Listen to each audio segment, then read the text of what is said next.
loketo, singa loketo, Yesu singa loketo, singa loketo, singa loketo, singa loketo, Yesu singa loketo, singa loketo. Wana mama bazola tisabana singa la loketo pote babongisa nzoto kalati yo Yesu bongisa molimo singa loketo singa loketo ebatela kangaye yo nde mokaba na ngai mokaba na alataka tango nyonso Yesu mokaba na ngai mokaba na ngai ngai natambola na bosolo na yo kaka na nzela na yo Nzambe apesi biso pema tomoni tongo kitoko sur lelo dimanche 19 mai 2019 na biti za mukolo oyo eza na nkembo makasi le 19 2019 mukolo moko nkembo makasi oyo kola pesi biso bino na Brazzaville biso na Kinshasa biso nzinga DG Dona Mukewa aza déjà le longo la bino parce que le tokobeta masolo lola masolo nkembo masolo oyo pesa ka biso Nzambe lokumu parce que mota bongi na lokumu abongi na nkembo abongi na masanjoli bato mibalete bato misatu te bomeleka mutu moko oyo azali mosantu ya basantu. Merci na papa na biso l'évangéliste Kizamina Kibila Jean Oscar oya oti tourner mona na mboka na Matadi wana passe 3 jours avec kuna na Matadi na Ciné Palace o ki kan de Boujaki voix de Boujaki Belvedere ezalaki ya kukawa ya koninga na kiamvu ya koninga na kuni ezalaki pena lo kito bwima soyo ezalaki ya koninga parce que l'homme de ezalaki wana nzamba salaki ya bikamwa ya minine salamaki ya ngoto lebisi nzambe kaka merci parce que le coup et bongi et kakepana yo merci. Nandeko bilo bisa le 3B mobile ya maman brillante makela maman brillante opesio mbote sikola na biso maman brillante mwasi ya papa bilo bisalu mbote na siko zali tire na pambola yo pour musaza mwana kitoko papa ye munene ilaksiki azana mwasi na ndako ya kimia maman brillante makela mwasi bato ya 3B bilo bisalu do bongo pe ndeko créoni mbote na maman belle biche mwasi ya papa créoni opesio mbote to na biso abaki DG na foli bangeza ka chaque tongo opesa biso sa yo mitema merci papa Jemima Israël Marlette to mote sikola ni biso na bosa ni opete olinga biso mingi mama wana biso cadette kosi abi DG na landa oti na merci maman bongo le tonto sur le kamuna nzambe moko merci na cordon nga Patrick Chita ya zone B tonto zoka ma paragraphe wana to panza na tongo pona ko biki ça fait mutu moko na tongo le to kota to m'inviter na biso kala mingi te meto exhorter ndeko alembaki ndeko ya bosanaki ndeko ya komi fatigué ndeko a ju décision ya kotika nzambe ndeko alobi babwaki ngai ndeko alobi naza suna mutu kosunga te ndeko alo akanisi te ngai na zaboye na botami na famille ya suka ya mokili lisungeza te menzambe ayebio malamu kolo ayebio sikolo la wana na kitikwala na etoko na salon esikola na la wana nzambe ayebio malamu na bisote ko bangelo ko mokote kolo ya bengayo o asalaki obotama o asalaki cheki na famille ozawana lelo ayebio uto kelama uto na libumu ya mama na bino ya ngona bisinde komoko o lobe simba kite croire encore que lelo eko simba ozaki na libala kufi ozaki na bana ba kufi ozaki na musala kufi ozaki na mais sachez-le bien que nous sommes un dimanche 19 avec les dieux que nous prêchons, les dieux tout puissants, les dieux d'Adina Bala et le même Dieu qui était hier, aujourd'hui et éternellement. Abu achanjakate azana bomo yebisana de ko kushini chaîne était parce que ton ka message ko la pesibiso et vous allez pas mboli pona yo pepo na ngai tozwi mokanda na Juge chapitre 11. Jean Mukanda Juge, chapitre 11, la première verset, Malem. Jephthé, les Galadites, était un vaillant héros. Il était fils d'une femme prostituée et c'est Galate qu'il avait engendré Jephthé. La femme de Galate lui enfantant des fils, qui devenus grands, chassèrent Jephthé et lui dirent, tu n'hériteras pas dans la maison de notre père, car tu es un fils d'une autre femme. Nasuki na watu kitamuke sima awa Jephthé botama na libota songolo ya galadite. Babi Jephté abotami na mwasi ya numba. Bible lobi to contre la mozino bena makasi te mais ozo moi ditene mukie wana. Tango maman muso aboti ba nebele ba zui Jephté ba boaki libanda pa ba ndeko na ye. Babi toi tu n'es pas utile. Ozana makoki ko hériter héritage na biso te parce que obotami na mwasi ya numba. Obotami na maman na biso biologique obotami na été. Ozali mwana intime te, ozali mwana oyo obotami libanda ya famille na biso. Babi Jephté ba boaki libanda. Donc, na tongo yo mutu moko na biso na tongo lelo o babwaki pe libanda. Ovandaka pa oncle na yo abwaki o libanda. Ovandaka pa camarade abwaki o libanda. Ovanda musala abwaki o libanda. Donc ya yo sto abwaki o libanda comme inutile. Mais tikana ebisa yo, si tu te confies à l'Éternel notre Dieu, on s'accroche na yé, on mi côté si bon mono kat na kolo Yesu Masia, certainement un jour, Nzamba ko visiter yo, bango ba oluka yo. C'est le cas de Joseph, qui était vendu à Kei Musika. Bible dit mokolo moko li botene yo kinzala. Ba ko na makola Joseph. Mais Joseph le reconnaissait ayebe ki yo li botana nga bango ayebe ki esuté. Na tongo un dimanche 19 boye. Donc na nga na tongo o yebe te mokolo ba ko luka yo. Bango ba yebe te me yo yeba bango. Le ba ramène sikozali. Même rien ne marche aujourd'hui. Sois calme. Comme il s'était, Jephté a été rejeté par ses frères. Babi non, héritage de ça oyo, biso tabana ba konzi, ndako ba tongeli biso, mituka ba to ya biso, bobe bien ya biso, yo ko hérité ngotale, full camp. Babi misa Jephté libanda. Mais un jour, Bible obi to quitter siko mukie et Jephté s'enfuit loin de ses frères, il habitant dans le pays de Tob. Aki mosika longa bibele bande kona ye na pasi wana na kolela bi non na ko s'accrocher sous kata ba famille oté. Mais une chose on a énuméré, c'est que malgré les combats qu'il avait, malgré tout ce qui s'est passé en lui, azaki ne lokwa nzambe bazo benga un héros.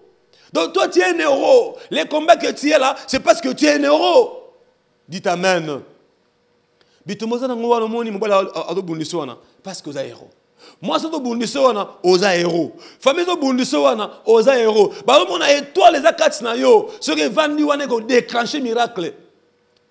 Ndo moni Jephté ba tie libanda. Ah merci de Dieu chita. Ba tie libanda.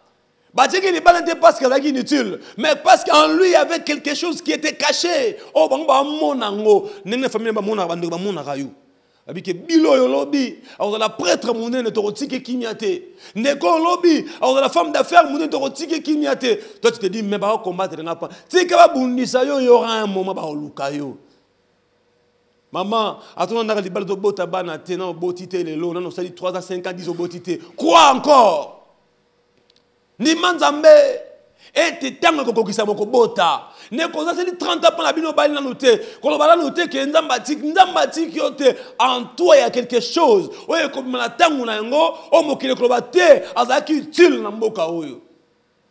Même diplôme ne peut comme pour la moula. Diplôme ne pas comme liango pas PC. Ba souris ba liango. Ko lembana noté il y aura un moment. Oh ba do bete lo maboko. Ba bien non azaki peu importante. Laisse-moi te dire, Jephté est parti. Il a quitté sa famille, il a quitté ses frères, il a quitté tout ce qu'il avait. Atiki botake ko nyoka manazamba. Écoutez, moto nyoka malelo un dimanche à lelo boye. Na ebisio lobby lundi, o ko lamka no la muki lelo te parce que nzambe fa visiter yo. Akene ko vana musika. Abi des gens derrière ressemblèrent auprès de Jephté. Et il faisait avec lui des exécutions. Quelque temps après, les fils d'Amon firent la guerre à Israël.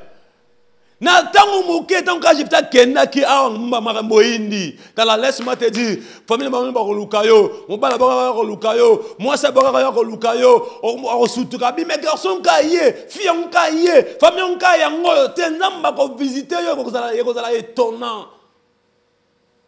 Pasteur ata ba fidèle batiki yo soko za nzamba solo ba kozonga bango moko ba ya lo bate oza nzamba solo frère soki ba boyo ba ninga na ko banga na te ils viendront eux-mêmes ba lo bate ne kwa za nzamba solo batela ka bonzambe batela oyo kola cha kati na yo batela oboyenge meni kati na yo yebe toza héros Jephthé kei etumbetike kozonga sima na mamanda mungaka compliqué David na Zambe tumbeye balbaka lura moto moko bunda David ayeko bunda bitumba oyo ta batutu babwakisa bango bakoma utile kamata mtu wa gizamina kibila toto benga yo international out na famille ni famille zanga tine zanga senso mais lelo bapenza bapesa ye combo est-ce que baso bana olingita ngazakana na 17 ans baata la gomme ayeta makolo na ye bakizamina wana lelo oneza na ngumuta la gomme muta ya basse classe mais lelo nana ko croire que ndengo zana mtu akondima yo nana ko croire que mutu mana lelo comme ministre mais na famille ministre Azali député Azali pasteur Azali apôtre Azali boutique la étant boutique ya bobo kaina noté bien aimé Jephthé rejeté mais sengele tumbe ya na émission lelo soki na obundi bitumba te olongité ko benga na éroté mais il y a des personnes aza héros botama nango Jephthé aza ki héros na bunda bitumba te parce que nzamba cha ele okati na ye amen bitumba yoka siko makambango il dit quelque temps après les fils d'Ammon firent la guerre en Israël et comme les fils d'Ammon faisaient la guerre en Israël les anciens de Galaad allèrent chercher Jephthé au pays de Tob tango bitumba yenda na sika yango na Galaad babi me awa yindi na kubundela biso bitumba tala tika na bisa yo na tango ba luka yo kaka atota no kozanga mbongo me ba luka yo ko lobata likamba suka o comment porter parole à la famille o comment utile na société o comment utile na famille na bino o comment utile na Congo ba lobata qui savait qu'un jour le président Tshisekedi comme président Mboka qui le savait. C'est ça, c'est Dieu. Ça, c'est Dieu.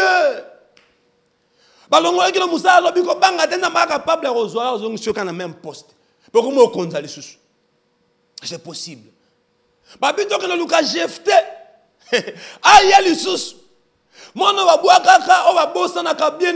Tu es un champion. Tu es l'étoile. Tu es un héros. Crois-moi. Dites amen. Si rien ne marchait, je te rassure, nous avons un Dieu vivant. Papa le toujours, si ton Dieu est mort, c'est le mien. Nous avons un Dieu. Aussi ma kisité pour passer dans la kunayo. Kolukanga kisité pour musalezate. Côté kalimo musapité pour zambongo. Accroche-toi à Dieu. Ce Dieu ne ment jamais, jamais du tout. Ce que kangami na yo ozanga bakoma obenga yi.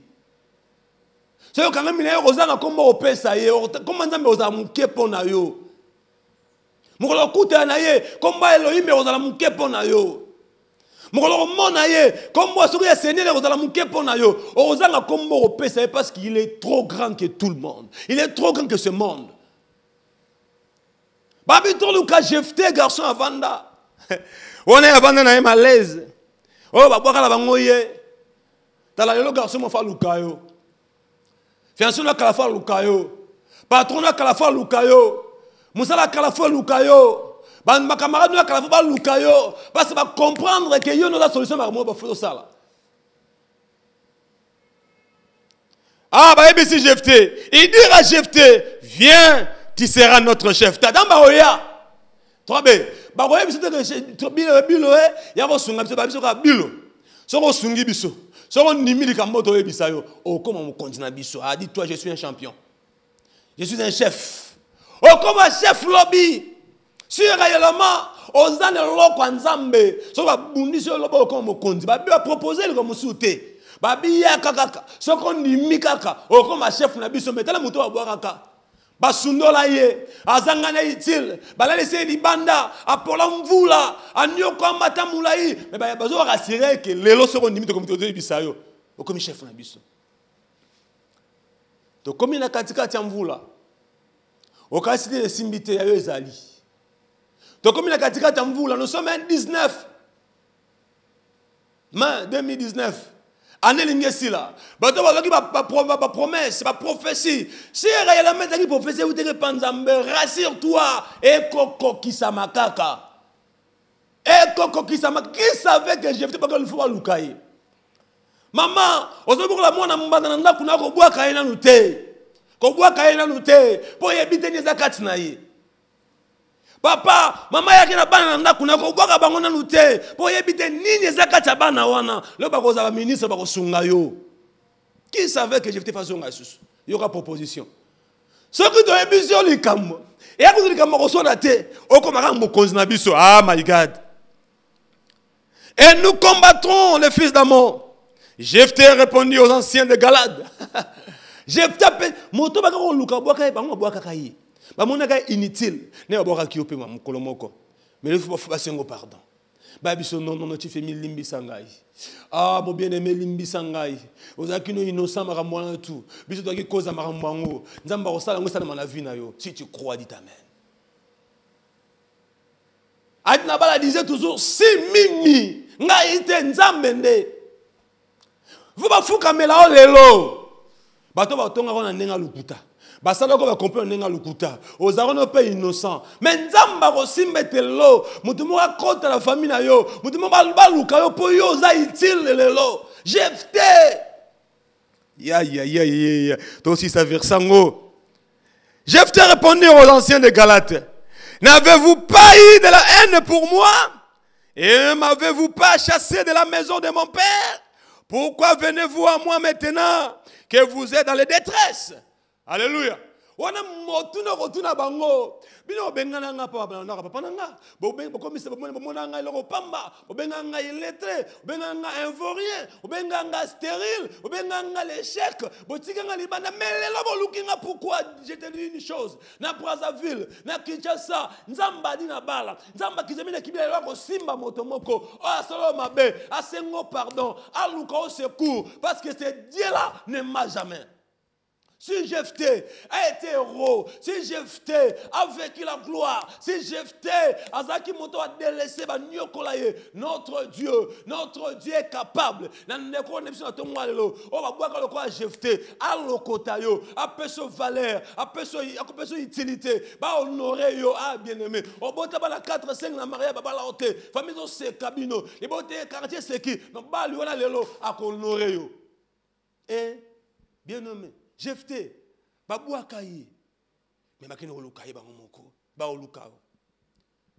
Tikala kana nzambe. Umela kana nzambe. Umela kana nzambe. Agaye Yesu nangaye. Soko tangi tina sekuna na Juge chapitre 11. Jephthé akibitumba. Balongi. Ba pesi bokondi. Maman na rassuré yo. Papa n'a rassuré yo. Ce cause est le kwanzambe, ko bangelo te. Ko kene pe de gauche à droite te. Tika la constant. Ou mais la constant.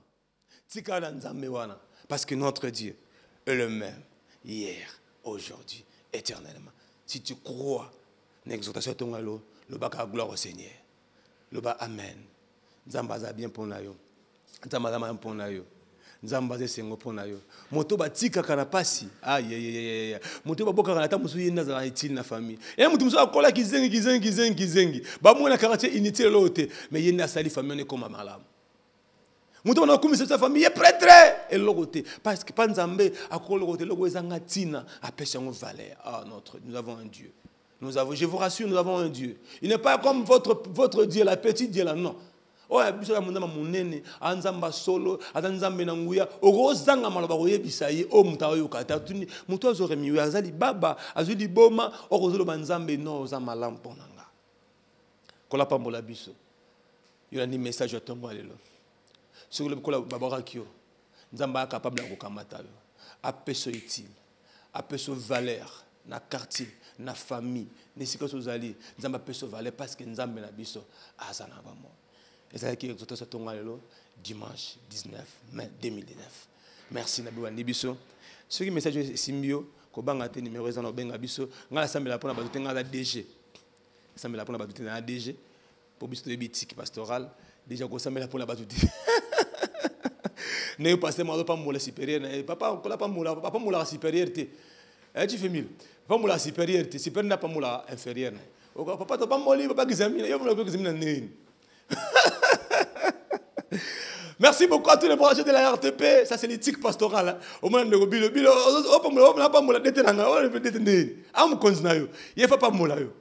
La mission vient et où tu as les collègues qui t'ont demandé de faire. Donc, amen. Il y a une église, il faut prendre plutôt ça l'éthique pastorale. Le monde a dit que pour la pasteur. On n'a pas la pasteur, n'est-ce pas? On va pas Ernest que la femme là. On n'a pas demandé. Papa, c'est merci. Nous avons dit que moi. Je reçois. Et ça qui est sorti moi le la pamola merci to zo yamba siko passer Ernest Monga dans déjà Azali mon sacre les visionnaires pendant les gars l'église béni de Dieu les amis qui me voulaient numéro 3 na kitambo à l'envers obligation dans velodrome à l'envers maison à la lingaga ne passer moi là à la on est là bien donc zo yamba déjà reverend pasteur évangéliste fils du Père. Révérend pasteur Ernest Mongo, shalom papa. Oui, shalom de Kodona. Au côté de la fièvre, na moto ya évangélisation, moi était pela qui ne oublie la singa déjà faut le théa kalaté à kalaté ka. Toto théa, j'ai fait moi été. Et ça bien. Merci. Vous avez na matadi lekindeni ya moto côté na sijale lo. Oui, matadi ningana ki makasi, matadi ningana ki makasi. Et puis, tu balanda qui perti na kati na bureau pour nous yebise que bazala ki souci te que ba komo na sou moto le la père. Ba yambi ba doyen ba vieux et belé ba BBC. Na ba discours na ba lolenge na bango ya bateya metan ko père aye ba tu ba kamwe azongi si bango susu ne bandeli abandi na bango lisusu komata. Ba bi non. En pleine conférence ba pasteur ba réclamer que jour moko za mokie pourquoi ça lindengo wana. Non, il faut pas suba yokana père azonga lisusu. Conférence Cécilie l'après-midi nango pasteur ba yé na hôtel c'est ka père azalaki. Avec non to décider biso moko to me prendre en charge, to organiser pour ozonga lisusu. Donc ba réunir tout ça là déjà, je ne sais pas année oyokaka to année prochaine je ne sais pas, mais père azonga pour asala siko conférence na ba salle ya ville de Boma et puis croisade na terrain. Merci. Je crois que tout le monde a dit déjà, tout le monde est en pause, maréchal, tout le monde qui n'est pas depuis comme Gito, en tout cas, parce que message. Mais est-ce que pasteur Ernest Mongo, qu'est-ce qui tient l'église aujourd'hui? Et sa prédication était en Mabé, n'est pas comme ça, qui m'a été à Morabi, ah, il faut s'accrocher. Là, l'église en Zambie, ils ont théa, ils ont style, ils ont doctrine, tout ça. Oui, et là, l'église en Zambie, les lots infiltrés, bah, côté mingi. Et infiltration et cotiming na kati na matière. Et ce qui est plus grave, bah pratique les sous et que boma les sous dans l'église on met comme étouffé. Donc ils ont mis ça tout, c'est à côté. Et belé presque nyo sur le jakao. Ndenge moi ebisana matada bi DG vraiment sur pasteur Ernest Mongo aye botourner makambo babi mingi bato babi église ali ba prophète na bato bina bino ba pasteur bosala mingi bozali bobi bokomisi délivrance de kola moko ya ministère ndé bomi pe église parce que kitanga ba pasteur ba moko évangéliste tout monde qui guerre na église té ko pandel za la kité ko ene za la kité banaka ba prophète bazwa makoma prophétiser na ninga mabe na ngona na bina na ba pasteur kuma spécialiste ba binga na spécialiste kana délivrance ndé penzande yango ndé yai ko ba bena église nzambe tozana passer Ernest Mongo azana plateau bozana grâce au délivrance est-ce que question oyo bato ba mituni ba biki déjà tuna passer Ernest Mongo bato ba église ali ba pasteur té ali évangéliste té mais ali bato ba prophète pe bato ba lobi ke comme na don comme le kola ministère ya délivrance ndé ba bandi penza église ne ma casse église ici na Congo tom ki mobimba donc ndeka na lobaka. Et la fois passée dans le bac qui est dans le bi, nous avons installé biso na misapi mitam. Moko ake musika makasi. Il y a deux ministères, il y a apôtre. OK. Ba wonde ba kinda musika pour na ko planter, wonde ba apôtre Jésus. Ba sala ki musala ba wonde ngelongo ba bi. Et tant ba planter, il faut ba pasteur baya. OK. Ba pasteur nde ba landi ya mulai. Ba pasteur, ba prêtre, ba prêtre ba brebis. Après ba pasteur, il faut ce qu'on évangéliste baya. Ba apôtre ba utiliser Bible. Azote ya Bible, batba na facilité à vérifier. Ba pasteur baye, ba ote ya Bible, ba pasteur baza na facilité batu ya vérifier. Ba évangéliste, bazote ya Bible. Or, est vrai évangéliste, maté na ye etournaka na Jésus. OK. Parce que évangéliste alexaka batu Jésus. yango so tali ba croisade nyonso père asala kaka Jésus. Vous comprenez? Après l'évangéliste tu es na ba prophète. Parce que des fois les années ba prophète ba yeka na Bible te ba na prophétie. OK, prophétie ou ko vérifier ngo ezati. Ndesika ba kosi sikoli bota na nzambe. Vous comprenez? Parce que tango apôtre bandi azote ya parole, pasteur azui parole. Bazo vérifier ba meni. Évangéliste a eu parole. Miracle ils ont salema na ba évangéliste. Ils ont ya sima na parole. Les miracles qui accompagnent ceux qui ont cru. Parce que le prophète ba yé na prophétie. Le prophétie ngo eza na kat na parole te. Nzamba tali singai. Na moni nzungu moko na ndako na yo, boko vérifier ngo ndengeni. Boko vérifier ngo ndengeni. Mais tant que évangéliste azoloba, mutu aliboma, famille ba ki na souci na ye. Basali nyonso ba ko sala pona ndeko na bango. Esimbi te. A se retrouver ti na cimetière. Mutu aliboma, akobi komi zoki sa ba pota. Mais tant que kuta dina Yesu. Nguya ozonekat na Yesu ebiki si mutu aliboma. Yo pe siko zali, nguya wana ko simba yo. Vous comprenez? Bazo présenter nguya ya Yesu. OK. Mais prophète aye, abi na moni nzungu moko, ba kundi na lupango na bino. So on vérifie ngo. On dimi kaka. Vous comprenez? Et ba profiter siko le côté côté. Le diable n'est pas côté kana nzela wana a désorienter libota na nzaba. OK, la vraie prophétie, c'est la parole de Dieu. Vous comprenez? Parce que si man a pas prophète, ils a pas docteur. OK. Vous savez pas qui est? Oh, c'est comme si batira pendant 4. Mais yango ne yaka pour éfendre sa doctrine. OK. Ndozo mona na niveau o tozo kendele mikoleko ya liloba sko sengeli ganga makasi parce que bato bakomi ko kima na bango ba prophétie na ba délivrance mingi bakomi somba muto sakola bia non na lingi subilo ko ate bato bazo koya o délivrance nguya bato bazo baluka to lingi subilo ko ate bato bakoma na posa bayoka parole ya révélation. C'est là où se trouve le problème. Et ce qui est grave, c'est aussi la souffrance. Difficulté qui est tellement, vous savez, ce que vous avez bela, ça n'a pas ça discerner conseil. Qui signore ce rôle-là, qui se fait le meka.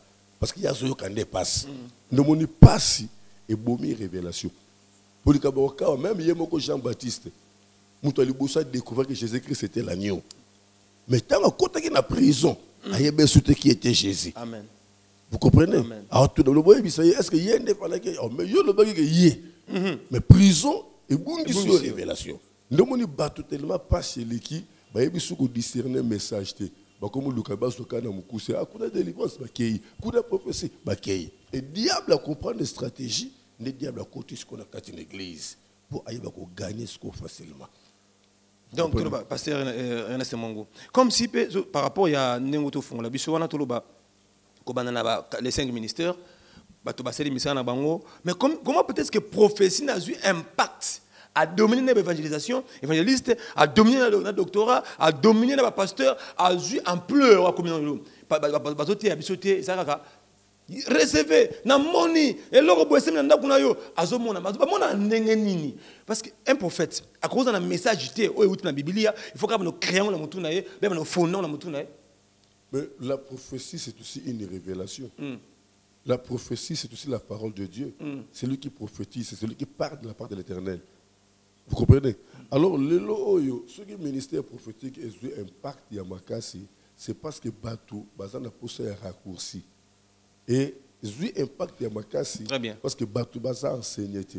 Vous comprenez? Léon a dit des référents, ngai prophète mo kabisa ngabi ke no Ernest yo ba rigueur na yo wana uzana bato belete usala ba full té pour nga sonika ba serment qui toko ba une église ba na tie ba protocole na kangi bon. OK. Vous comprenez? Non nika ba frère mo ba yeka ba non sécurité na kanga bato. Mais yo faut l'exemple bato boy faut l'exemple bato boy ngo ni bato ba vanda ezate. Vous savez nature ezali ko enseigner biso so moi na botami ba bomba ke no na ndako pendant au moins 6 mois. Pourquoi? Parce que ba anticorps na ye ils sont faibles et qu'on supporter na ba vent autour na ngole loté na kati na ko bomba ye il faut d'abord amela mabele amela miliki pour mikuwa e ya makasi ndenge moko muto ayambi Jésus-Christ comme Seigneur et Sauveur muto bateye bazo benga ye bébé spirituel pour dire que ye peut sengeli abomba manana. OK. Na 6 mois na amela no miliki amela mabele alors miliki na mabele zanini eza prière eza amour. Ils ont résistance aux épreuves, s'entretenir, sa communion avec Dieu. Ndeba mili ki yango wana. Et tant que mili ki wana, tant que bimisaye, à cause de la macasse. À table pépé, moyen est importé. Mais aujourd'hui, nous avons même des frères. Avant même la ferme ce matin. Zèle, car il y a deux mots amis comme ces pasteurs, amis comme ces prophètes. Il y a aussi un problème. Le lomakarama qui on a ébimé, tout ça. Ce sont des vrais serviteurs de Dieu. De vrais. De vrais serviteurs de Dieu qui marchaient avec Dieu. Très bien. Mais à cause, peut-être, il y a élévation, il y a bénédiction, il y a un principe en Zambété. Nzamba s'est retiré. Et tant que Nzamba s'est retiré, va en plein wana, moi va perdre en Wezate. Ne va pas s'accrocher, na ba makiona, ba musiba koti na ba kisi, na banganga pour maintenir gloire. Or, oya Nzambe a solo soka remarqué ici ka kwei a okita. Pour soka kiti, Nzambe a tombé sur l'avantage afin que a continuer à marcher. C'est là où se trouve un danger. Très bien.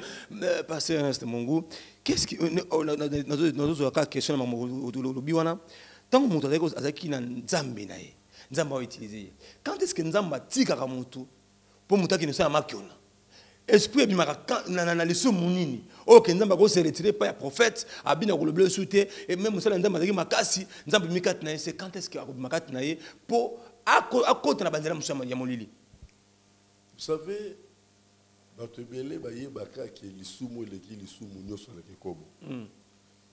et comme vous avez les sous, ils font la porte. Vous avez ça diable nzela ya kokota. Il y a un apôtre Paul après ça qui se conseille ma casse dans 1 Corinthiens chapitre 6 verset 18.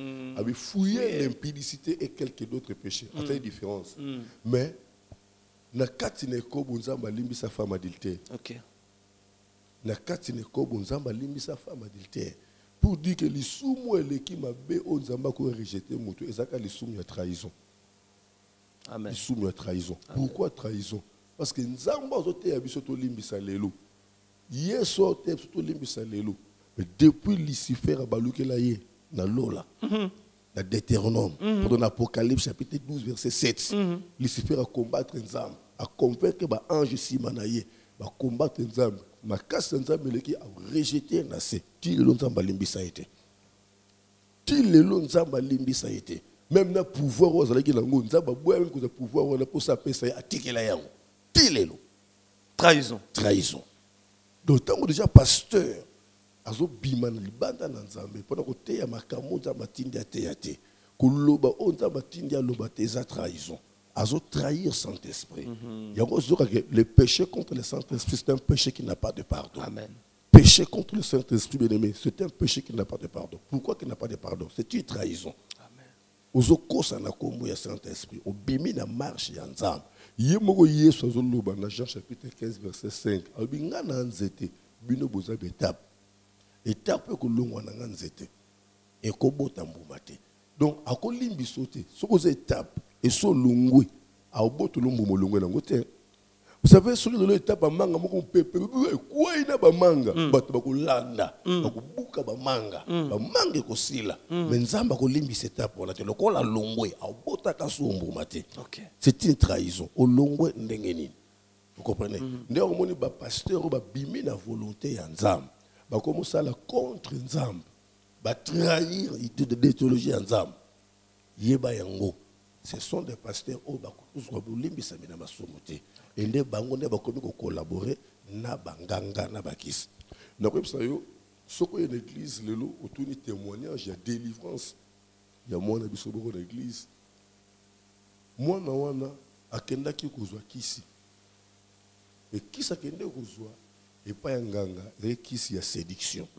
Alors a séduire mibali ya mbongo po azana mbongo bela tambo pe na ba jeep. Tango ke panganga nganga tali hiérarchie ya mona wana ayeko découvrir koko oyo abota koko na ye. Doya ça la 4e génération. Azalaka na pouvoir ya sorcellerie ya makasi. Mais depuis akufa pouvoir wana muto a héritango azate. Nenganga siko to zoyer à travers pouvoir wana akoba moko kat na biso. Ba pesa ki mission ya ko séduire ba sale na nzambe. À séduire premier serviteur, à séduire deuxième serviteur, un an qui ciblé le 3e serviteur. Aïe na kilt, à côté na kilt, tant que kilt est sili, na osa la prière et la clôture. Misu na ngana ye, Écoutani, na senti courant dans autres. Et na kati na courant, na comprendre qu'il y avait un esprit. Amen. Dans l'équipe ya liboso. Donc on a déclaré pour naïe, na moni a manifesté esprit moko très puissant. La bi non. So na landeli ba délivrance ça. Et ko baby ça na programme ba quitte tout la bi non. La bi que ba parents na azongate. Atika lawa, ala lawa. Il faut to landela yi. Ala la ki une église, na tongo nango a discuter na ba sœur ba za ki wana. À côté de la permanence à Mikangel. Ngana zo solo na batu. Sœur mota ka landie na permanence ata la boy a couté monsieur Baloki.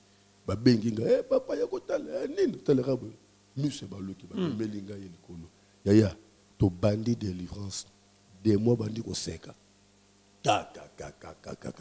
Abandi ko sala Ernest wa mwana mukie.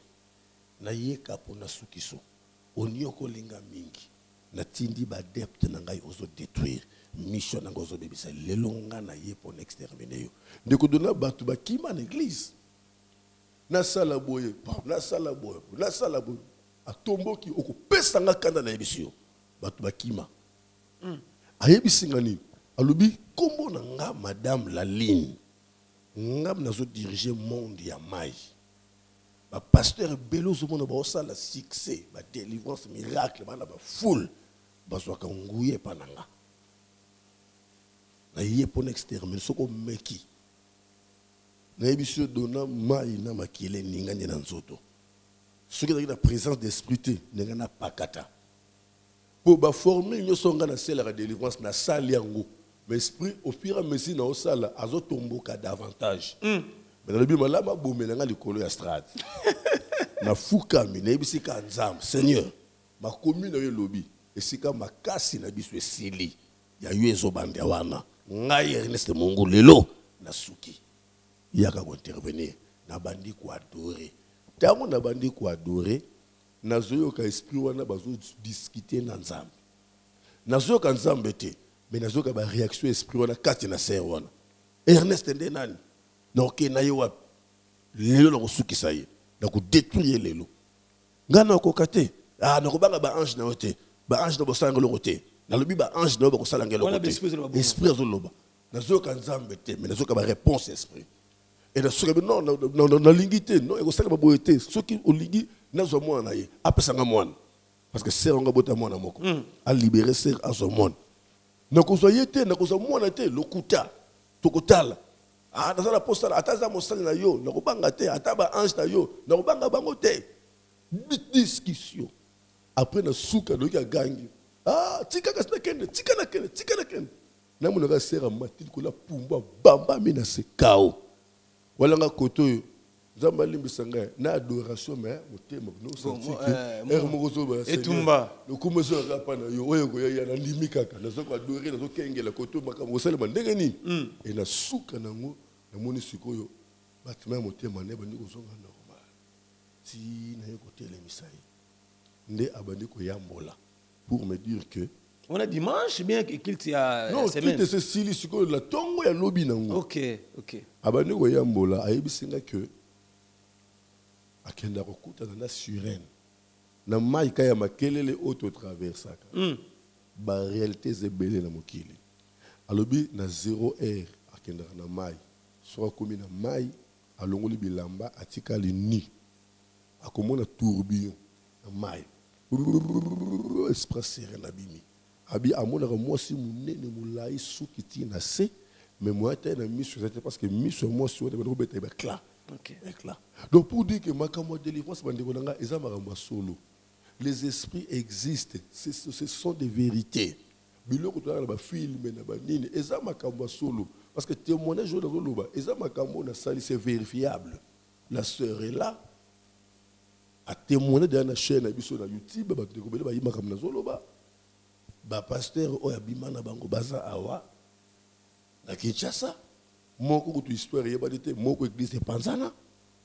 parce que sirène na yebisi yo soki obimika na pasteur yo kende na yo le reste ezama kam na biso donc pour dire que ce n'est pas la sœur qui va coucher avec les pasteurs c'est l'esprit qui est dans la sœur vous comprenez non moni bato ebele bazo bimaka na mibali do mana basi ozoye bate bazana milimo ni kati na bango, car la Bible déclare en réalité dans l'homme, hein, c'est l'esprit. Nous mon pasteur a collaboré dans le monde où on a côté yabino, a impossible beaucoup. Ce n'est pas le pasteur, ce n'est pas l'onction divine. C'est une onction maléfique, satanique. Ne ba délivrance au bateau bazozoa, et ça ba délivrance est causé bango tort plus tard. C'est quoi une rasura parce que c'est mon n'était mon n'engwana que délivrance n'est open et simbi pas à délivrer. Ni ne rasura bino.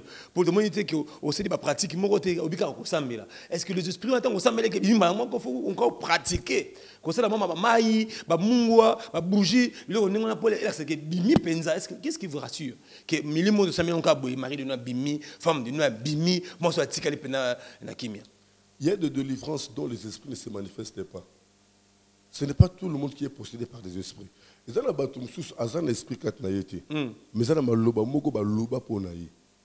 Maloba wanande e botimbuma parce que mokilo et kelamika na liloba. Yesu akausa nzete na liloba. Vous comprenez? Ils ont un azobotete na maloba. Et so c'est délivrance na ye, on a posé ça dans la mabelete. On a posé au kanganguya ya maloba wana. Est-ce qu'il faut azana kundima ke oyo lobi yangonde ko salema pela tinzoto nayi parce que les autres zo la ki sa batu mabe batu bazo kantseka soki muta kwei ndi azwi délivrance oui le kenda na bende de ba ko ya rapé oui ils ont ba ko na église ba ko ya la ba ko ya kate non ko ko ya ils appellent synonyme ba démon ko ko ya ils appellent synonyme ya présence ya nzambe soki muta za insensible nguya soki lati akokipe ko ko ya. Il y a des délivrances sur Batubakoyaka et des délivrances sur Batubakoyaka. Je peux ces exemples.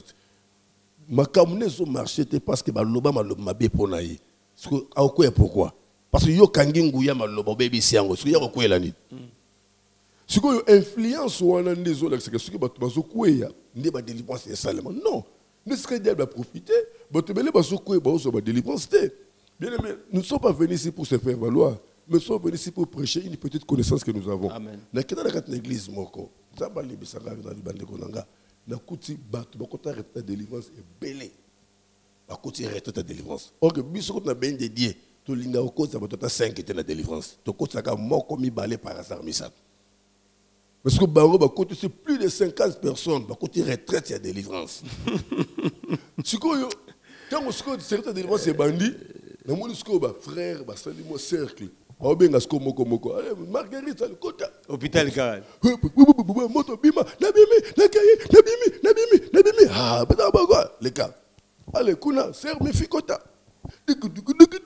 nabimi le kakuna allez kuna kota sko ngai sika na vanda ki na bandiko lela na sa motema batu nyonso bakotaki ata moko soki délivrance te mais basambeli pona bango basambeli milimo bimi pe pona bango c'est le pasteur et bimi te milimo sokosa. Dans notre moutumoko, millimètres côté les 5, 10, 15. Ceux qui ont la révélation, le nombre de millimètres vous êtes en moutoté. Moi, quand vous avez l'embité na bimi nangai, akei, monsieur Batikal. Mais le coup là-bas au Batikal, c'est que au akei, à ozonga, parce que porte les apolés. Donc, bateau belé bazo skoye na l'église bazo baluka millimètres ganga, et belé bazo ba délivrance. N'habite que nyonso mais et belé bazo ba délivrance.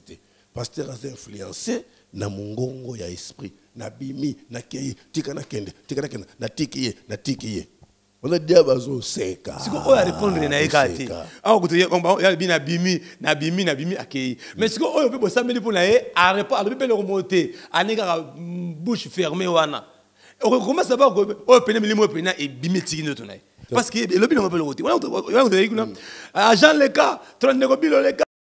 C'est quand on dit na bimi na kei ah ba mo pesila na bimi na kei abia kei siko o ngana ye wona na bimi na lo pe le roté na dinta migara et on ba nini pasteur ba nini ke bulimo bimi il faut pasteur azana discernement. Amen. Il faut azana discernement so molimo kosi pasteur à comprendre que molimo kosi parce que biso tout ça na avantage mususu pour surtout zomi équipe mon délivrance tout ça na ba sakol tant délivrance c'est le prophète. OK. Quand molimo accueilli automatiquement Nzamba repère sa directive que nous accueillir beau continuer musala. Beau continuer. Ça peut pas prendre combien de temps pour délivrer mutu? Non, pour délivrer mutu ils ont un temps fixité. Ils ont varié par rapport à force esprit et vindicateur. Amen. Pour chaque esprit a une force naïe. toi na ba réclamation ya makila na pese exemple na délivrance moko na zamba luzizila papa ya mwana akomisa mwana na ye mari na femme de nuit na ye parce que le lenge ya délivrance wana eza blague te pour bimisa ye réclamation ya makila ezo sala nego sa délivrance moko na église toujours papa akomisa mwana na ye mobali na ya butu toi na obenga na ye à résister na landeli tango zo bima yebisi ngai problème ezate o gagner ngana kei awala wapi nazo zena ndako vous comprenez maintenant donc makambo délivrance ça ba domaine moko okosala ngoma ça ba domaine makasi tala il y a des pasteurs zano ka généraliste tsuba no tonga perfuser na yo mais makambo tali ki osala opération ya miom ko simba te makambo tali ki osala opération ya lisu ko simba te. Donc il y a des pasteurs qui sont des généralistes. À quoi prier pour le dédoublement d'esprit, à quoi prier pour l'envoûtement, mais ceux comme dans le domaine qui a sorcellerie, ce n'est pas tous les pasteurs qui sont appelés à faire la délivrance de la sorcellerie. Non. Il y a des cas et des cas. Moi, je connais une prophétesse. Où soit disant, bon, Zambané abandonné aussi à la délivrance, kaka ya bando qu'on dirait spécialité là. Azanokité. Pour nous, moi, question on a bon moment, moi, tu nous matin d'habit, tu nous as passé en ce moment. Est-ce que mingi comme si un autre bé, au milieu de la garçon, mingi, bateau bazar a prophétie, bazar ne bandoki. Mingi, c'est loyer. Et ça faux. Mingi ba passer bazar oh na prophétie, oh délivrance, bazaki ba kindoki. Ce qui ndoki bazaki na bouté les balem bien ngote habito ça sur la live na moi iboye, ba comme pasteur. Non. Yang moi ba prophétie ba prophétie le kuta, délivrance c'est aussi maté. Non, il y a encore. Anator. Il y a des prophètes au Zamba Benga Bazali qui servir Nzambe na ba déontologie. Mingi nde baza ba ramasi, ba tuka ba landi lo yenge nde ba koti. Mais il y a un temps où Nzambe a bandé ne kobimisa bango. Il y a un temps on peut umela kaka. Mais yemoko yeso lobit. Mutu aloni blé na butu. Mouyina ye aloni livré. Yeso bino école kaka ensemble. Les Camerounais sont à bango makasi. Problème un jour ekoyeba na kaka. Moi je connais une sœur ayoka sonete après sa témoignage dans l'église. La sœur passée à outi musala na ye a coûté un prophète moko soit 10 ans prophète. A bengi absolument ma sœur. Nzamba sanga uzane toile. Menengo zabwe na moni na libala na mabota na diable akanga. Mais atata moi sinayo. Wala tata moi si mon combo na tel. Ningi si sœur pour ayoki bena prophète atange komba tata moi sinayo. Yo yebaka te ayibaka sous vêtement na yo moko. Yango ne mema na mabota na libala. Alors pour délivrance c'est ça il faut tout arracher sous vêtement wana. Mais pour tout arracher yango, il faut sous-vêtement na yo et bunda pour ebenda sous-vêtement mususu. Pour dire qu'il faut pesanga sous-vêtement lati. Et ça makambo salema bandek bazwa na ngai salema. Automatiquement a dominé sœur. Auto qui ne to loka place, ba kena mo ekala moko apesi sœur wana papier duplicateur. Sœur a continué l'installation alongoli sous-vêtement lingi na papier apesi prophète wana. Prophète wana ebisi alobi ah ouais bato botala kiri to luka place ni toko sa la prière pour tous na pour la délivrance salem asimbi dans le boko sera se retrouver dans la chambre hôtel ayebisi sœur pesanga kombo ya famille ngo botama a commis na papier pour essayer ayebisi sœur na minute oyo un esprit moko azoya azobima ako bangelo côté faut coucher l'esprit wana sera bandi kolela neba ki makambo église yebi makambo loba parce que sœur aleka de bosso a témoignango abandi ko lela esprit nini wana ngana yebi na ko lela prophète biso bosso ko bangi esprit ngana zo bondela ole que esprit aya ngande ce qu'on a dit na place esprit sœur andimi prophète azui sœur abimi na ele ko la mwasi na ye tango silisi prophète alali sœur avanya sa zo lela prophète azui 2 fois. Et na souka nango azui sœur na téléphone avec nango na mbongo avec nango sere ko sutuka azana balabala abandi kolela ketie pa na bango le papa na mama ba yelinga mona wana to sali ba déclaration to moni dédoublement d'esprit to bengani esprit wana nde sœur aye ko témoigner makambo e komela ki makambo so salema na mboko yo pas chez l'équipe bande ko bazo discerner prophète m'a bimi koto na ma makambo to salema na prophète wana et salema kalate na Bible esate mais tellement souffrance eleki batu ba mi pesi kaka mais plus tard et belé ba olela nzamba sungel botana. Très bien, la dernière question on a la question mikolo ezaka ma question matadi ni va poser ba question teme belé et puis mo comment pesa minimum tant la rebelle passer un instant mon. Est-ce que mari de nuit, femme de nuit a rekota pa muntu asambelaka muntu azwa baptême muntu ayamba Yesu Christ akokota ndenge nini pe akopere ndenge nini po moto ayamba ya Yesu ababengi na son pasteur prophète DG évangéliste dans la grande mon église comment est-ce que les milimo wana ya milimo femme de nuit mari de nuit akokota pe pénétrer vanda kata moto ndenge wana opandima Yesu baba za baptême bon esprit ni nango o influencer qui Judas moto zoli a place mo na Jésus Christ de penser penser à les grandes portes où il y a un diable. Ko sambela yaya. Faut faire très attention. Tant tout le bako sambela, bandoki ba sambela, ba magicien ba sambela, ba nganga ba sambela, ba féticheur ba sambela. Ko sambela eza ko pesa bon mo no pa yesuté. Oh, mon dossier baptême te. Alibi na yo ko sambela eza ko pesa bon mo no pa yesuté. Ba te belé bazwa baptême, mais bazwa enseignement ya baptême te. L'église est belle, ils ont baptisé tout ça qui est enseigné. Ah, Guéribandi, hein?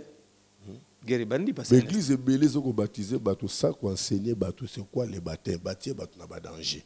Pour ceux qui ont eu baptême, ayebi pourquoi eu baptême te? A-t-il venu dans danger? Parce que le baptême, c'est un engagement qu'on prend avec Dieu. Ce n'est pas pour les enfants, c'est pour les adultes. Jésus qui était Dieu, comme il a déclaré dans Jean 10, 30 mois, et les pères sont un. Jésus qui avait troublé la sagesse et l'intelligence des vieillards à l'âge de 12 ans, mais à quel soit baptême à l'âge de 30 ans. Donc 30 ans, c'est l'âge de maturité. Donc on ne peut pas donner n'importe qui les baptêmes. Voilà, trop bien. On a fait ça si j'aime aussi le baptême, parce que baptême, il y a un baïs. Allez, amen, amen. Pour passer le baptême, à 12 à 13 ans. Ah, c'est comme tous les gens qui ont tout côté d'enseignement, il y a baptême, il y a malam mingi. Mais question, il y a papa, on a tenu sur le matin d'Iwan. Mili, mari de nuit, femme de nuit. Moussa Samela. Mais Moussa aussi baptême, comment il a massicate. Quand on a sensibilité, qu'on écoute bien, distraction, mari de nuit, quand on a famille, avant de parler au conseil. Esprit à banga mutute. Le but que esprit à landa Pierre. Et si que Pierre a l'alina Yesu. Esprit comme menacer Pierre. Pour dire que ce que Yesu a la quitté, Pierre a l'inga sur mon piège. Yemo Pierre kutu ki diba. Allah muki azola. Yesu c'est Pierre. Nous faisons bah il faut réclamer. Et soit par les deux assemblées la yaya. Assemblée la réalité belle. Donc belle ça intercesseur monene mais azan les kango. Azan moi c'est abatu. Azan no bali abatu. Vous comprenez? Ngana yamba moyembi moko to ki lubumbashi ye aw. To komanda kana ba réseaux sociaux o be parce que ba connaissance mususu. Tant na yuki ye lubumbashi na sepele oza côté ni o la ndanga na tsika bona ke kotala yi. Na moni nzamba lati ngai. Parce que oyemba kitoko na mo sa album. Ayo ko sa la répétition na bangi papa na banana. Mais je sens en moi il y a quelque chose d'anormal et pas na yo. Tali sangai awa bozana nani. Producteur na yo bozana relationné ni boyeba na ki ndenge nini. Et sert à se dévoiler. Avec non producteur na ngai aza papa moto bima na yi. Ngabi ah ma sœur, o sa la album na production ya likango. Comment ensemble wana est-ce que to maote makambo ya album na ngai eza pa makambo ya bolingo pe eza pa. Donc pour dire que ko sambela ne veut pas dire que moto azana sama ko na Yesu. Non, tant que Yesu azote sur l'enseignement, sur la prière. À l'obénin dans Matthieu 6 et 7, en priant, ne multipliez pas des vaines paroles comme les païens. Donc pour dire que Yesu a dit que même les païens prient aussi, et ils crient plus fort que les chrétiens. Donc ce n'est pas que tout le monde qui prie est chrétien. Non. Non. Donc ils ont un bateau, ils ont semblé le péché, bon, ils ont pas nzambe. Ils ont un bateau, ils ont semblé le péché, bon, ils ont pas nzambe. Ils ont dit que Yesu a été biso. Dans Matthieu 13, à la Bible, a été biso il y a molo di bilanga. Mume koi na mabanga, et koi na banzube, et koi na mabele kitoko. Nyon soit les catégories ya bandimi. Bandimi mususu ayoka na tongo na poko abungisi. Bandimi musuka nenga yoka ki, kaka na tongo na pe ebungi na. bandi ça na tongo na poko simbiye lobi na tongo bandi ko salela 3 jours après abungisi alors balolenge ya bandi ndenge wana dia besoin de kota mais avec toute facilité. Donc c'est comme église, c'est comme église faisons un enseignement, il y a crainte de Dieu dans cette église. Mais le lot ce qui est grave c'est parce que l'église est longoli siko enseignement ya repentance. Bon bangisa biso ka ko bangisa. Longoli enseignement ya repentance. Ba chrétien ba lingi pe sur repentance te. Ba na posa ya prédication. Ngana ke lote en église moko pasteur Singabi dit mon cher, négoza en tout cas pardon na fo. Mon moto po ti les quotas. C'est le seul qui prêche. Nga l'autre côté à Lianzi. La tête est Malianzi. Chic. Mais la Bible pété. Au moins, tu as même de bara. C'est comme passer au thé Lianzi. La Bible, ça l'a raté. Thème chic, ça l'a raté. Au thème Nini. Non. Lianzi, c'est Nini. La Bible, ça l'a raté. Yesu a tei abimisi baptême moko pratique. Et que ma conviction n'a pas moyen battre. Pour athée à foi à sacrifier nzete. À la kisi batunde nzete. Vous comprenez? On a la kisi batuke lianzi azani yamoko boki ba bengen sombokila. Sura lingia kota ayaka na bilengi moko alisikiti. OK. Mokusa moko mona lo elengi matiti na litoyi ozo sentir pendant que non sentiment moko boy. Et ce qu'on landi sentiment on oria zokota. Et ce qu'à côté pour à détruire. Et ce qu'on y a longola, on va passer pour boutique. Et on va lali bilengezo continue comme mata. Et pendant que bilengezo mata ya zokola, on dit que nega zokola azoliayo. Mon ko décision obimise. Ce que ça oumela ki akoti qu'on a passe. Or que liandi yende lisumu. Ça na masumu pe sa kelengi. Ça na masumu za kitoko makasi pona ko sala yango. Mais na kati na ko sala yango ezoboma, ezo détruire. Vous comprenez? Autant que tu es à Batoboy, dans la vie, on remarque qu'il y a un sakota. On se retrouve que oui, dans la fille, dans la moitié, dans la femme mariée, dans la boy. Mais tu te verras la biso. Donc, des années, on est liés. Et si on continue à osani, à détruire. Il faut dans l'ongol. Il faut n'abimisa. Donc, il faut te et l'oko au Batoba yebi. Tant qu'on continue dans cette explication spirituelle, on comprend le mot. Alors, on était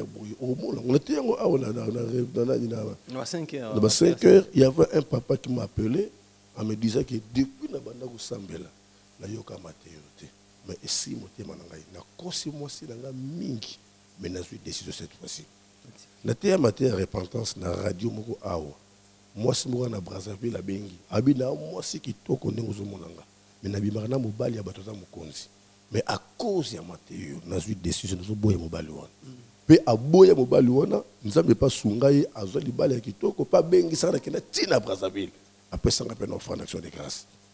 Bato bazo limiter Nzambe à cause de ba péché pour nous soit qu'on se sauvegarder or bazo détruire ma vie là-bas. Repentance exacte na kati na église. C'est le message au Christ ayela kibiso pe atikela kibiso. Au niveau de thème, on a béni dédié. Biso pas na biso, on dirait tout le monde. Je parle de béni dédié. Parce qu'on est passé au soir à TV, à y a maté à Moussou. Mais c'est aucune église n'a eu à terre maté à Moussou. Il y a un tout le monde maté au passé sur terre à la télévision, nous on est à la chaîne de télévision, Bélé. Et c'est le même message. Nous terre en église, tout le monde a Moussou, répentez-vous, mais ce que l'église n'a pas, n'a pas bitunga mbongo, c'est l'église ici, à te hyper le côté. Moi, je suis l'église, vous appelez ça, Matthieu 7, donnez, allez, c'est que c'est ici, et ça va voir. Il y a un tournoi au chaque fois. Parce que c'est mon nous avons appelé ça au grâce au lelo, au le calabéton de Ike, au théâtre sanguin. Message qu'a eu écrit à la télévision. Il n'y a pas d'identité, il y a eu, et quand il y a une église, d'autres comme il y a bien des deux comme la matière changée, non. Ma question est là. C'est simple. Vous avez un investigateur. Je ne veux pas dire que moi, quand tu as fait une église un jour, tu as fait un jour, tu as fait une semaine, on va comprendre que Mathieu, tu as fait une église, tu as fait même à la télévision, pour la télévision, et une église est en Molak. C'est ça. Ben de Dieu Zawa puis programme SMS. Bon matin il le question que toi bien message ni pour l'église pour nous comment alors na biso sikwabi na ko sambela wapi lelo quel est le message ou qu'on appelle si à l'élo dimanche le 19 l'élo tout ça. L'élo dimanche le 19. Mon que télévision est un avantage. Et deuxième aussi déjà avantage. Non, télévision de l'autre côté il y a les mystères du lié. La TV, il y a mon nom qui était à ce qu'on église. Il y a mon et kumba biso l'intercession lobby à 17h. Donc le mystère du lié, nous on a l'accepté que notre belé bazo souffrir à cause de bisika bavandi. À côté de sika o ezaki dans quatre na réclamation moko. Azuli ngo beaucoup invité parce que Bible lobby na Josué 1:3 esika bokotia makona bino ekopesa mela bino. Amen. Azuyango théoriquement. Zoka ne sika to kotia biloko pa vanda ne sika bakunda mutu akufa. OK mutu akufa asa une influence ya koboma pe nyonso. OK avant ya kota il faut az autorité ya kobimisa mutu ya kufa. Côté le misa mutu azana bo mo libé na libé c'est Jésus qui de la croix. Ndavandi wana. Ce que tu as côté yango lelo. Lobi soit 17h. To yesko ko bondela pona ba lié auto vandi. Pona bituko to somba, pona ba maison auto sela misala. Lobi lundi à 17h. Donc lelo na pesi mateya. Ba mère rebelle ba so na ngai de pa banda ko teka na mesa wana. Amona clarté. Ayibite na mesa wana batia nini? Na butu batia kanini? Balona nini? Ayibite ko lupango wana asala bisade pona lupango na ye. N'a expliqué tout clairement et l'objet tout aussi la déclaration auto délivrance pour tout délivrer ba mesa côté ka ba boutique ba mitu cannabiso banda ko to vandi. Vous comprenez? Donc ça bloque ali sécurité na bande ko na TV non qu'est-ce que tu en l'église pour te lobby bande ko bazo nga ya to bonde pour na banda ko to vandi banda ko makambu ya ka to bonde la pour na ba maison to te biloko na biso. Et ça, milimo monsieur vendre quatre na ba maison et bloquant là. Vous savez, et ça na ba mesa mususu yo moni ko tandi biloko na yo au vendre au teka. Mais spirituellement, diable a fini comme drap noir. Parce que batu ba le ka ba mo ne logoti. Yo ce que ka ba client bazo leka. Non bazo leka parce que spirituellement bazo mo ne logoté, physiquement ils ont manifesté. Parce que spirituel les autres ambus physique. Donc c'est ça. Très bien, nous sommes presque à la fin, arrivé à la fin de notre tranche matinale Kilelo. Avec votre bien-aimé DG du nom Kémiko, tu as la question parce que déjà mercredi, j'étais au Congo, Brazzaville, puis tout qui c'est la maman na croisade, où vous allez la avenue Bouzala, na Boitambongo, na Wenze, Kolapa Molabino, et je crois que vous allez la qui tout comme parce que le Seigneur sera au rendez-vous. Il y a Mami Basembe, je crois que la coordonnatrice a penché, tout le que vous allez la penza, le Kito. Papa Ernest Mongo, Malabasu Kombo Kabino, message. Église, communiquer pour l'église, numéro de téléphone l'église, condition niveau mon pasteur, mais comment pasteur ça on a TV on facilement. Mais aucun bureau na maman na ngai macaron nini pour mon papa. Grâce à mon pour tout le monde, photo macaron pour tout le monde to bana. To bana passer la passer là libanda, maintenant passer comme mon ayebani pour mon aye. Macaron, audience, merci au Père Evangeliste examiner qui la peau. La différence, papa. Programme église. Oui, l'évangéliste Ernest Mongu, oui, puis il y a des mots visionnaire, l'église évangélique, béni de Dieu, ils ont mis la commune à Kintambo. Dans l'arène de Maison Bungo, en allant vers Vélodrome, topé Vélodrome, en allant vers Maison Bungo. L'avenue Kimfou, la numéro 3. Avenue Kimfou, le Yébana, c'est-à-dire avenue où il y a une église protestante. L'école laïque, mais la Wenzi à Kitambo. Tout ça en diagonale, et si Kabasala Rababatou. T'as la référence est belle. Tout ça, mais la Rabajou, c'est un père. N'est qu'à la lobby. Lundi à lobby, tout ça, dans la déclaration, ma casse, pour délivrer, ma lié, ma ndaku, ma boutique, ma mitouka, bilo konyo, tout ça, y a la cas. Mercredi, puis vendredi, quitte n'habitude enseignement de 17h à 19h30. Dimanche, le col à l'élo, quitte n'habitude action de grâce de 9h. À 12h, nous parler sur le mystère du lié. Ici, quand ça a ici, quand il vandi, il y a ma bombe, il y a vandi 4 nabisika wana. Chaque mardi, puis jeudi, à partir de 12h, qui nous 17h, puis dimanche, après, qui est la dernière personne. Bogolanangai, a wana chaîne à papa, chaque jour à partir de 5h juste. Vous bien, chaque jour à partir de 5h juste, nous en direct à wana RTP. Chaque jour. Donc, lobby à 5 h, tout démarrer mardi, mercredi, jeudi, vendredi, samedi, à partir il y a 5 h. Et Ndegodona, ceux qui nous ont permis de comme on a date, nous avons fêté 10 ans anniversaire, 10e anniversaire, il y a un ministère depuis nous allons consacrer le 14 juin 2009. Je crois que ça, le 14 juin 2019, 10 ans, où il allons célébrer le 16, dimanche à partir de 15h. Na koute na baku ebele. Bateki le pango église to telengani na bambula biloko et ça ne pas c'est ça qui a parcouru à GFT. Tu ça ne pas c'est ça non, on va pas citer ça parcours à ministère. Pas si Satan rebête maboko et ça la ngai esengo. Bateki le pango ensemble là. Tu zangi pas sur pendant 9 mois, tout semble la raté, place la raté. Tu sengi place mo bosongolo après quelques bengani biso, tu semble et ça montre notre témoignage elengi makasi parcours na biso. Mon lelo évangile examiné tant que bande d'église azo kubuka bakiti badani na santé tout ça. Lelo tant que personne un témoignage ezo fortifier bato. Amen. Et là c'est mon nene na nzambe. Donc c'est comme ça la capacité ça la nga sengo. Parce que on a vu que 10 ans wana ils ont journée moi européen sans nzambe merci quoi adorer nzambe pendant 10 ans. Donc je crois que RTP News se faisait là voilà. Mais tu as la présence la fête na biso travail. Mais bien bisalo. Akima. Mais jour on est obligatoire parce que abimala ko yimote. Awatamula bilo liboso, mama Brillante Makela na simana. Et pas bikolo zala kama DDD, mama Brillante Makela, nende ko bilo ensemble tena DDD fête papa. Ce que aux années les journal 10 ans. Donc toute la journée. Non. Et ben samedi dimanche. Non, le dimanche bato na l'église na bango basambeli. À partir de 14h30, 15h, nous avons adoration, louange, moi, sketch. Pendant la bande, on a Bible sur le théâtre. On a quatre églises.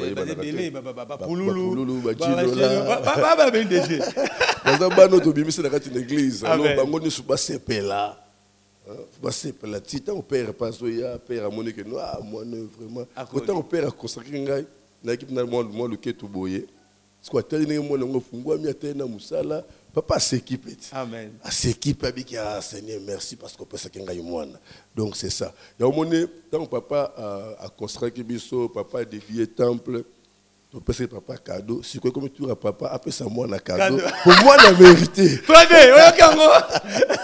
Et comme tu as papa après ça pour moi un cadeau. Pour moi na sali musala malao pendant 10 ans. Amen. Amen. Pour père Azub Sangabi Ernest Keba. Soko sali mabe. Au salinga mabe. Parce que papa monique na sali ya malin pendant 10 ans. Papa na été molokoki. C'est ça.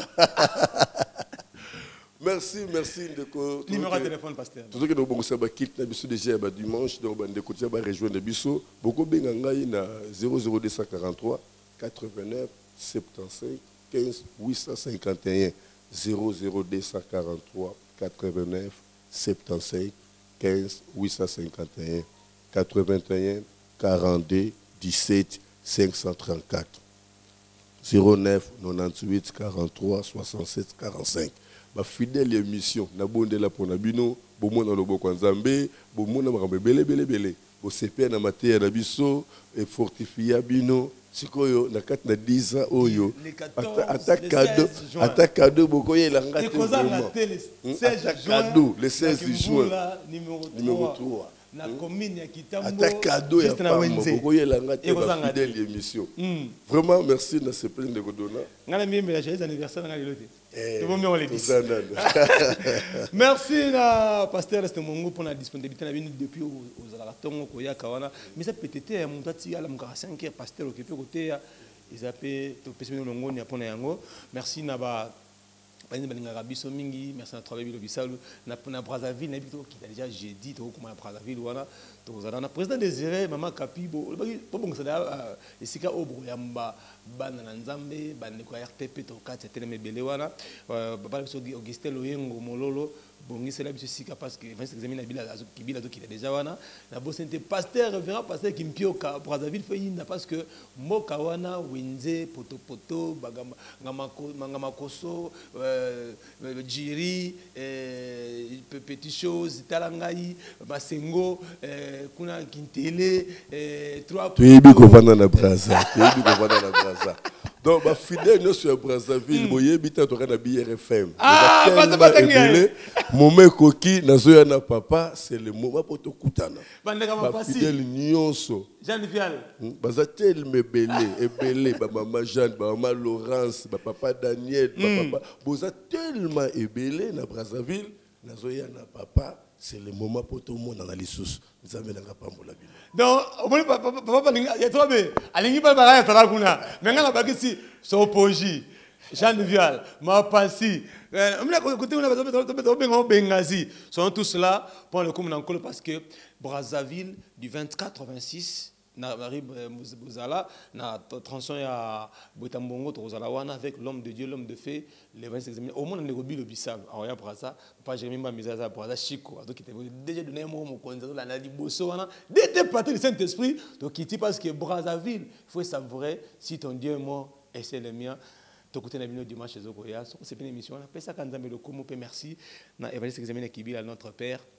On va s'alaka toujours que biso bika na kimia to na kimia sa émission na kimia ba biso papa za lesengo c'est bana bana lesengo so pas celui qui bana pe ba rokonda tela la mère maman kapika Clarisse na Brazzaville bongo saka chambre na mbeto na po ba Jean RTP tozo kitawana to la hôtel to biso na ndaka mosala nzambe n'est-ce pas papa Augustin Mololo to bongo sango ndani o ba ki wana ma bijou bongo c'est biso mama bien pour to kozala kuna na bo sa pasteur révérend Kakoma tozo kitawana boya ma biso malamu pour la témoignage à pas mboli ko na samana mon sel nzambe papa si vous aimez kibila si ton Dieu est mort c'est bien merci na papa na biso Ernest Mungu vous avez fils il y a qui aiment kibila azalane partout quand tu as musikate non oye baneni ba otika na manto yo ba beno o ba papa na biso mais vous avez na été faut toujours s'accrocher à ton père tant on a qui na tikiloni manto yango to lobaka ce que kaye abomaki abel parce que papa sikala ke musikate ce que papa zaki ko ngaka ko kata na bona voilà to bombi yango ando on va dimanche prochain même chaîne Brazzaville déjà j'ai tout ça qui est dans Brazzaville na beach déjà on a 3B dans la Brazza pour le kumuka nzambe moko wana si ton Dieu est mort et c'est le mien Keren qui zamina toujours na motema na liyo bikana to sola gitsika awapo kola za malam pour la biso 36 fitamangi nango mata 17 tombangi nango to ke siko Brazzaville pour nzambe asala bolamu na eba ciao.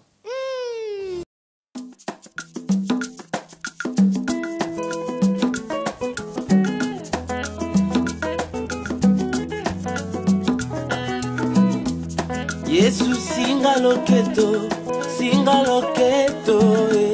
Yesu singa loketo singa loketo